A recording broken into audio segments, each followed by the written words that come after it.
First of all, wow, how long has it been since we had a dedicated review of first impressions video on any type of FPV topic? Probably way too long. But today is a historical moment in which Lexie is throwing away her trusty analog and going straight to digital systems. And this is where Walksnail comes into play. And firstly, I wanted to make it as a review video, but then I thought, actually, I have so many thoughts to share regarding switching from analog to digital and the Walksnail in general that I'd rather do it as first impressions video. But don't worry, full review is absolutely coming. So today we will discuss the new Walksnail Avatar HD Digital FPV Camera VTX Kit 2.0 as well as the Walksnail Avatar goggles. And let me start with a small disclaimer. I usually test things sent to me for review as they are out of the box. Like if you give me goggles, like those, and they are really pretty, I love them, but if you give them to me without a note of update as soon as possible or update before the first use, I won't. And again, I'm doing this mostly because I believe that there's a lot of people who are just joining the community, just joining the hobby, and they have no idea what they are doing. So I believe that helping the companies with making everything as accessible as possible will greatly benefit FPV as general. This is just my belief, personal opinion. You can disagree with this and that's fine. And actually, in the case of Walksnail system, this has been a little bit rushed because I got the goggles and the VTXs 2 days before leaving to Bali. So I didn't really have much time to make all the changes in my drones, and all that I have done was to put the VTX into my Apex and check with the goggles if I have vision. Do I have vision? Yes, good enough. And I bet that that would be kind of the first and only thing that people would do anyway. And this is why this video became a first impressions rather than review, because, well, it's basically first impressions of what I got and had to deal with for the last 6 weeks. Now, hear me out. If you have watched my last video, I came back to FPV and oh wow, you probably know that at the beginning of the video I said that I have mixed feelings. And this is connected with, well, those situations. Look at those fields! Okay. Right? Okay. That was scary already. As an FPV pilot who has been flying analog for the last 8 years, for me, black screen means only one thing. I crashed so hard that I ruined the camera. And considering this and that it's so well wired in my brain, I may have overreacted. So people on my Discord have said that I should probably update the firmware. And all things considered, cool. Updating the firmware on the goggles seemed to be pretty easy and straightforward. If you find all of the files, by the way, which took us a little while. But updating the VTX, which has to be the same version as the goggles, well, this requires a cable, which I left in Dublin. And by the way, if you want to join the Discord community, check out the Patreon link down below in the description box. And I have mentioned this issue in the last episode of Onigiri & Co podcast, and I'm gonna leave you the link to it down below as well. Be sure to, just check it out and listen to it. But the thing is, I understand that we have started FPV back when analog was just kind of in its infancy, 2015, really early 2015. So we saw the moment in which we got the modules to the goggles. We had diversity, we got a little bit better VTXs, we got better cameras. And for us, it was already a big thing to see analog as we do see right now. I do understand that a lot of people who have started with digital systems may be having different habits or different circumstances in which they react in a different way. Maybe digital pilots are way more used to the fact that you always have this little bit of a delay. While I think Onigiri mentioned that whenever she hears a delay, because you hear that you are doing something with your drone and then you see it, it's noticeable and it freaks her out.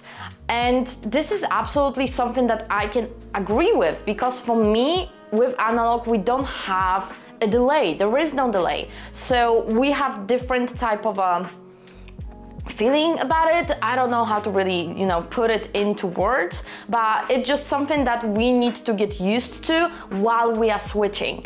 And this is something that kind of makes me feel like, oh, but some people started with this situation, so they may be more in tune with their drones because this is how they always had it. So with analog systems, I am used to the fact that when things go wrong, I will start seeing it on my vision that I should turn around or do something or maybe land or whatever. With digital systems, I don't really get any type of a warning. Sometimes it was just pixelating and then going black, but I got blackout on me like 5 meters away from me. And I do have to say, having such a blackout is dangerous. And it's not only because you're gonna ruin your drone, but maybe you are flying next to yourself, maybe you are orbiting yourself, maybe you are doing something else and you cannot see what is going on. Within those 5 to 10 seconds when the screen was black, I could do anything, fly into myself or fly into the water, fly into an animal, fly into another person. This is not something that I would consider safe, and I didn't really like it. So for the longest time, I was just trying to talk to the guys at Walksnail and be like, can we solve this? Because I'm not flying my drone here in Bali anywhere with the blackouts, because this is just way too dangerous. And before anyone goes after me being like, oh, maybe you should stop being such a snowflake, take a risk or something like this, I'm actually working with EASA, which is the European FAA, and I'm really closely being checked by CASA, which is Australian FAA. So trust me when I say it, I'm not doing anything even remotely shady. But of course, I had a couple of really great moments with the Walksnail system, like, well, those. Look at those palm trees!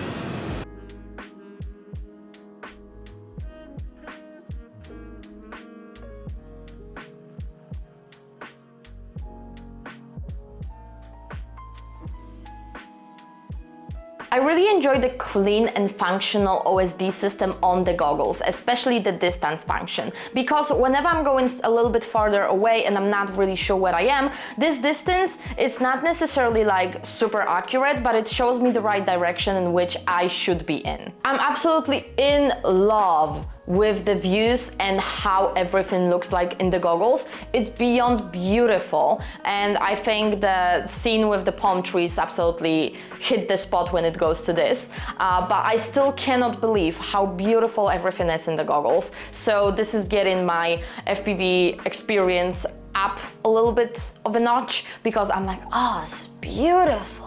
To be honest, I like the shape and form of the goggles. You can get them from Fat Shark in white or from Walksnail in black, and you know my color scheme, so it's absolutely going to stay black. They look a little bit weird when you put them just straight on your head like this, and I kind of saw myself in the video and I was like, yeah, I'm gonna just put them here because it looks a little bit better, because it kind of makes your head look like a little bit of an alien, but that's probably just a thing if you do a lot of social media. But they are really comfortable on my face. I don't really have any type of problems with fogging, and also it has a little slider here which is allowing you to either do a lot of defogging or a little bit depending on the situation. And to be perfectly clear, they are really comfortable for my tiny face.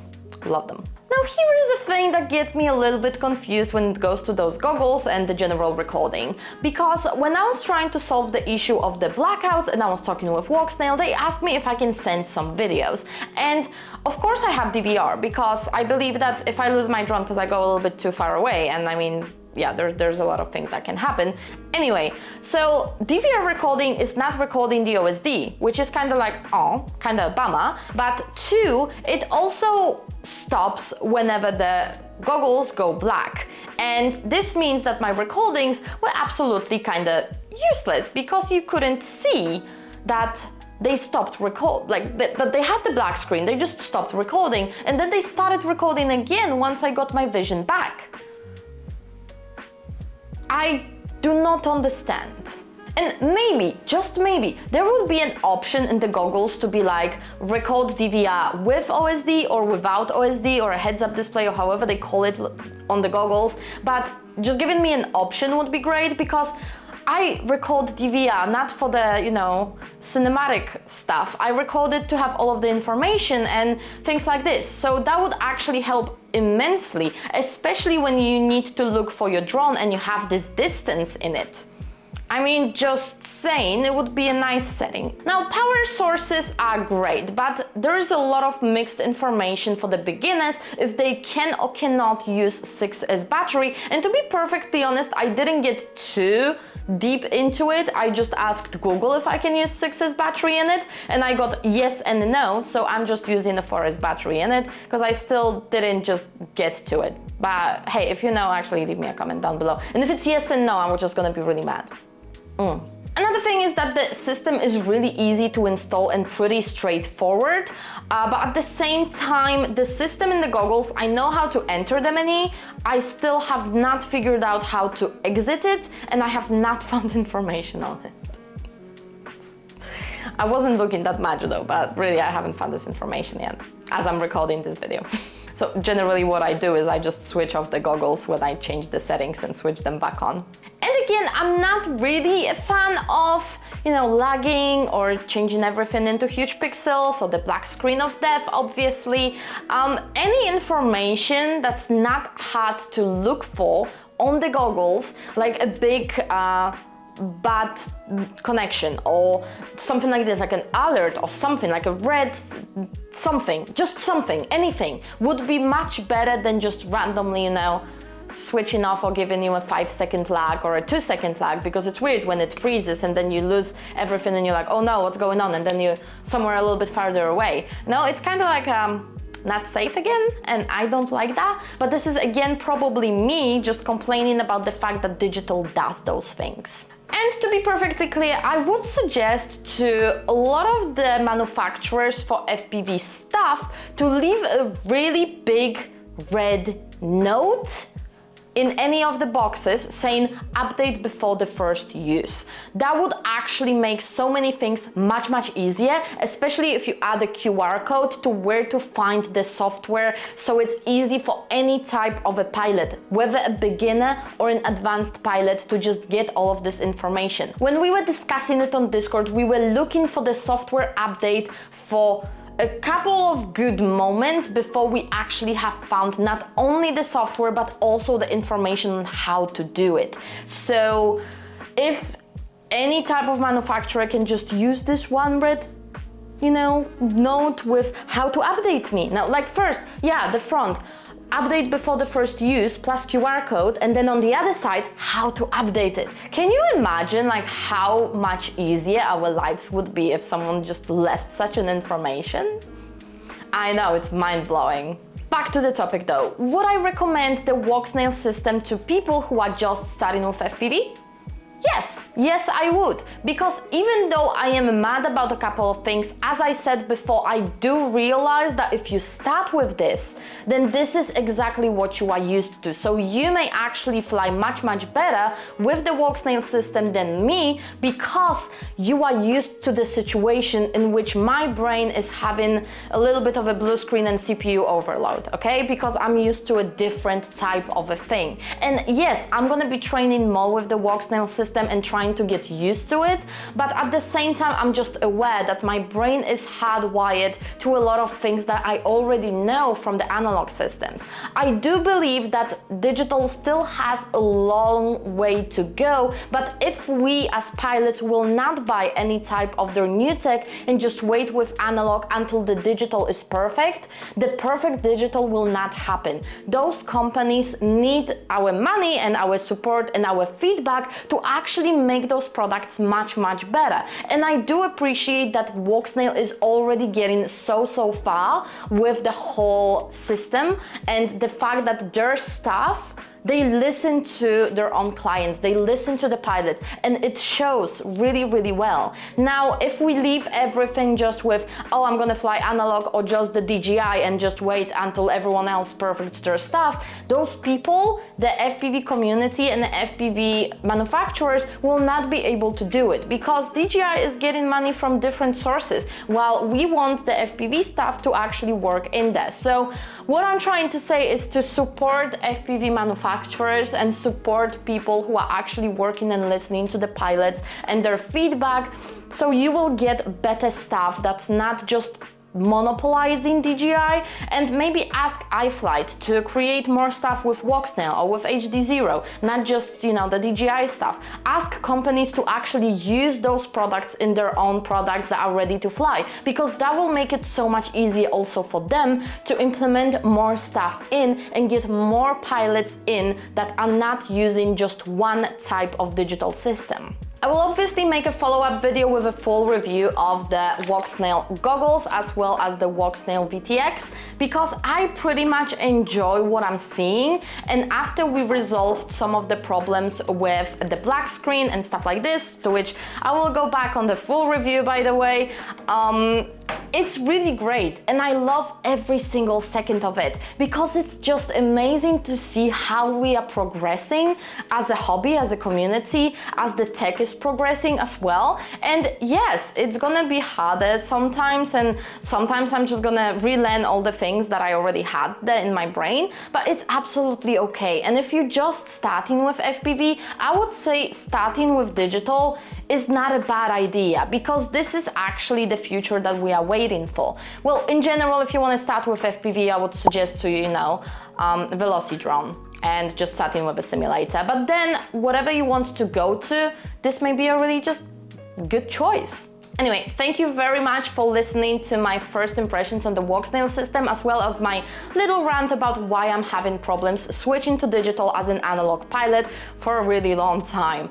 And also, I hope that it kind of opened your mind into a little bit more thinking about the topic. Either if you are an analog pilot or a digital pilot, or you just started with digital or started with analog, whatever is going on in there, a little bit, open mind and just trying to help each other out as a community would be super, super great. Leave me comments down below and let me know what is your favorite system and why. Maybe you have a different comment about what I'm saying in my little rant, and I'd love to listen to those. Absolutely in for that.